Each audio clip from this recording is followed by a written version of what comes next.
Naman bilang bahagi ng treat ng KOJC, binisita ng Banateros Brothers SMNA host na si Eric Celis at DDS Vloggers ang rehiyon na mayaman sa kasaysayan at kultura. Ba't di namin napuntahan yan? Yung part na yun, grabe. Alam mo, ang ganda-ganda ng Macau. Kaya lang sayang, isang araw lang kami. Oh, so totoo lang sayang. Sayang, Spencer tsaka Jojo, isang araw lang kami. Ganda dun. Hindi kasi sabi nga ni Boss Dada, malikot din ito din si Boss Dada, chismoso rin eh. Talagang tinanong niya pa kung magkano yung kada gabi namin dun sa hotel na tinulugan namin. Eh pambihira, 50,000 per day. Parang ukada lang. Eh, kasi naman may ginto eh. Di ba? Ang lupit oh. Ayan, yan oh. Oh, di ba? Oh.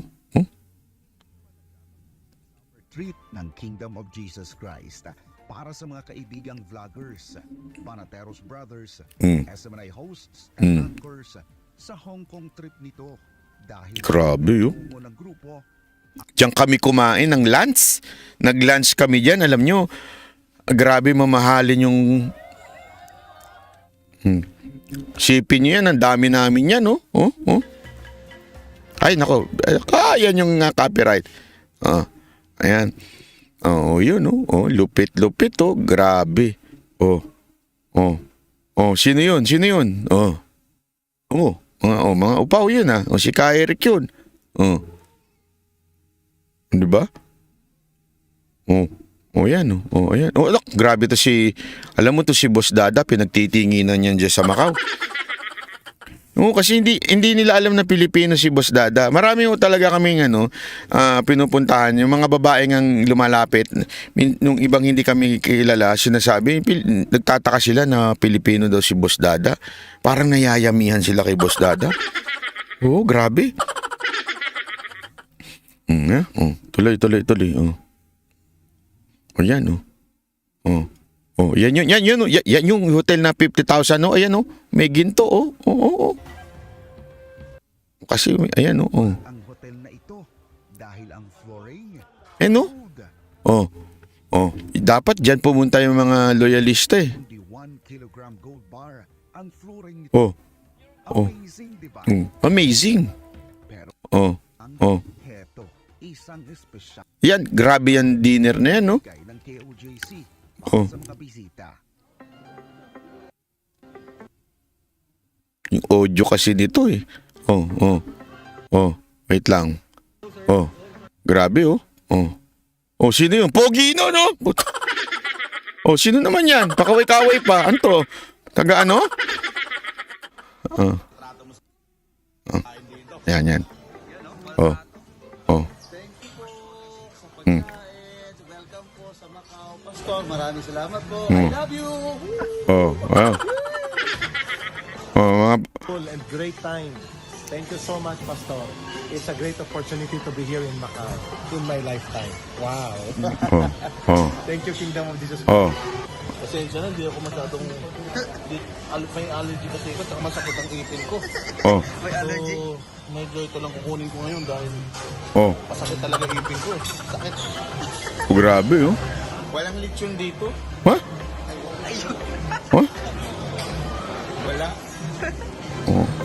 Grabe si Banatbal Nakita ko yung ulo. Talagang, alam mo naman. Diba sinabi ko na sa inyo, mahilig ako sa ulo. Kaya minsan napapagkamalan tayong joke la dahil sa hilig natin sa ulo. Kaya mga nagtatanong dyan, kung supot pa ako, mahilig nga ako sa ulo eh. Ayan Grabe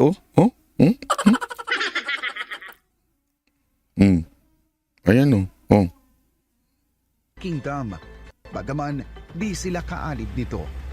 Yun So kahit di daw kami kaanib, ganyan ang treatment ng KOJC sa amin. Yan Anila, hindi na kailangan sana ng isang Pilipino na manirahan at magtrabaho sa gobyerno ay responsable sa paggamit ng salamat Jane. Jane, nakapag-picture daw si Jane sa amin. Salamat po. Sana mabango pa po ako nung nagpicture kayo Hindi pa po panis yung kilikili ko nung time na yun Jane maraming salamat po Tuloy.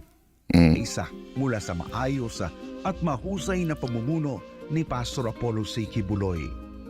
Siguro maganda na kung darating yung panahon na si Pastor Apollo Kibuloy ay mapapawalang sala sa lahat ng mga bintang sa kanya, I think it's about time na yung government natin may pag-usap sa kanya at Dali, popos-pos lang natin kasi madidetect yung yung music. despite the fact na may scarcity in terms of Tandaan niyo yan despite the facts. Anong despite the facts? Despite the facts daw. Pag mga ganyan Englishan, boss dada lang yan. So I think kung aalisin lang natin yung inggit, yung puot sa dibdib at saka yung pride natin, maraming may tutulong si Pastor Apollo Kibuloy, hindi lang sa Kingdom of Jesus Christ. Sayang yung talino ng tao, kailangan magamit ng bansa natin para Yun. at least naman, hindi lang yung mga taga Kingdom of Jesus Christ yung nakakaranas ng ganitong klase ng Alam mo, ganda nung dito paliwanag di Boss Dada na talaga namang kung sana nakakaranas tayo ng pamamahala ng katulad ni Pastor Kibuloy, di sana yung Pilipinas hindi ganito. Yan ang totoo Kasi ang Pilipinas sana maayos. Isipin niyo eto, ako observant ako Ito, diretsuhan tayo Kung meron man taga KOGC dito, makinig kayo mabuti. Ako, observant ako. Bibigyan ko kayo ng a little bit of example on paano ako lumaki sa church. Actually, hindi naman ako lumaki sa church. Nagsimula ako sa church nung high school ako, naimbitahan ako sa youth camp. Etong church na una kong church, di ko na lang sasabihin kung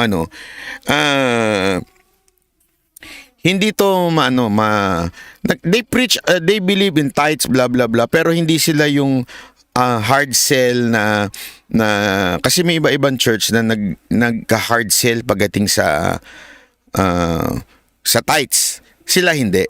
Okay? So natuwa ako doon. Yun ang kinalakihan ko. Nagkataon lang, nagkaroon ng problema yung church na yun.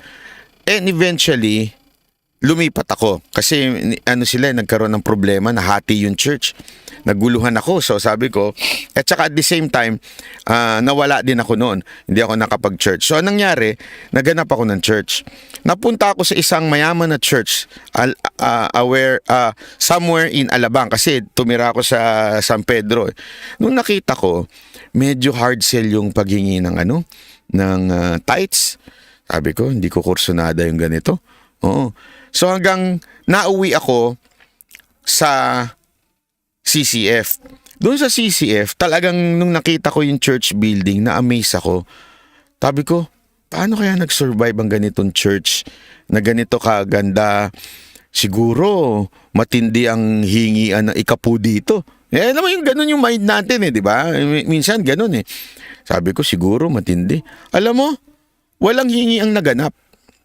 Ito, walang biro ito Walang hingi ang naganap dun. Kaya ako natuwa doon sa church na yun, sa CCF. Kaya anong ibig ko sabihin? Ganon din po ako pagdating sa KOJC. Inoobserbahan ko kung paano ba yung tithings nila dito, puwersahan ba, di ba? Ano ba ang paano ba sila? Kasi expected mo naman, which is I believe in tithes. There's nothing wrong for hard sell na church na humihingi ng tithes There's nothing wrong. Kasi tithes is really part. Ayun po ay sinabi ho yan ng Panginoon. Naniniwala ako dyan. Kaya lang yung kultura kasi natin minsan hindi maganda yung pag nanghingi ang dating iba. Especially to the unbelievers. So tinitingnan ko sa kanila. Alam mo, natuwa ako kasi hindi rin hard sell po yung sa KOJC. And yet, they have the money. Sabi ko nga, paano nangyari to? Nagsimula ba sila as mayaman na sila? Ano ba talaga? Until nung nakita ko nga yung history nila at kinuwento mismo ni Pangulong Duterte yung history nila. Okay? Yung history nila, talaga nagsimula sa wala si Pastor Kibuloy. As in, sa kubo lang sila nagsimula. Diba? Yung kinikwento pa nga nila, wala sila makain, tas eventually dinala sila sa Amerika at sinabi ni Pastor, ganyan-ganyan. Diba? Ayun yun yung senaryo. Tapos, nagtataka ako, sabi ko, paano nangyaring yumaman itong KOJC to the point that they can bring people to Hong Kong, to Macau.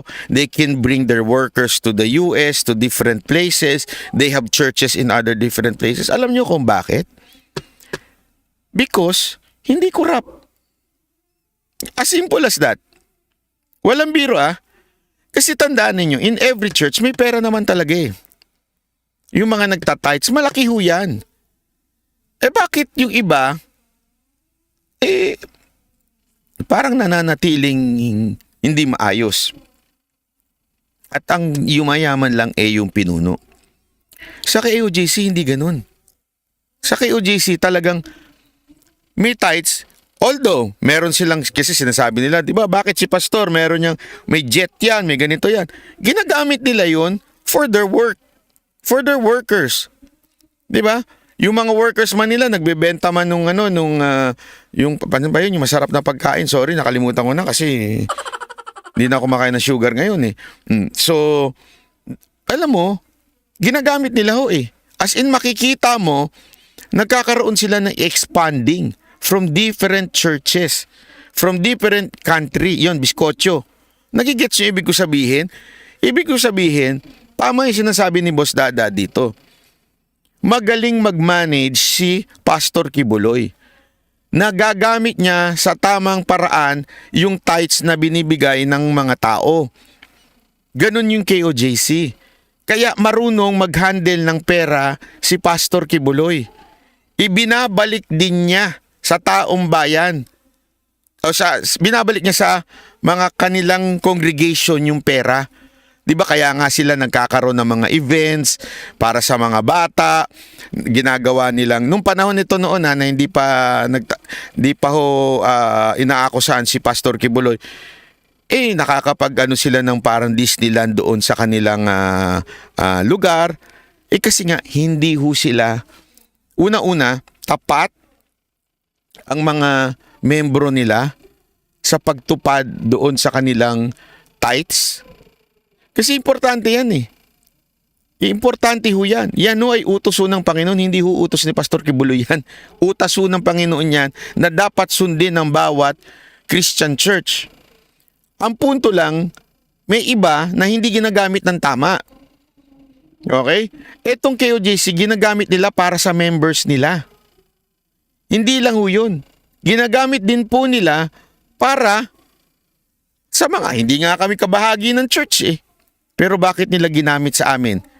Kasi nga naniniwala sila na na-appreciate nila ang ginagawa ng Banateros, ginagawa ng ibang DDS vloggers.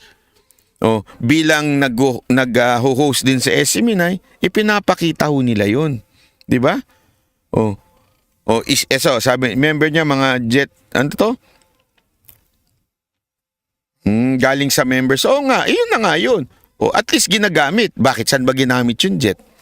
Ginamit yun para kay Pangulong Duterte. Di ba? Oo. Kaya nga, pwedeng mag-handle ng Pilipinas si Pastor Kibuloy. Hindi ko sinasabing gawing presidente, pero pwede. Hindi ko sinasabing gawing senador, pero pwede. Kasi magaling siya.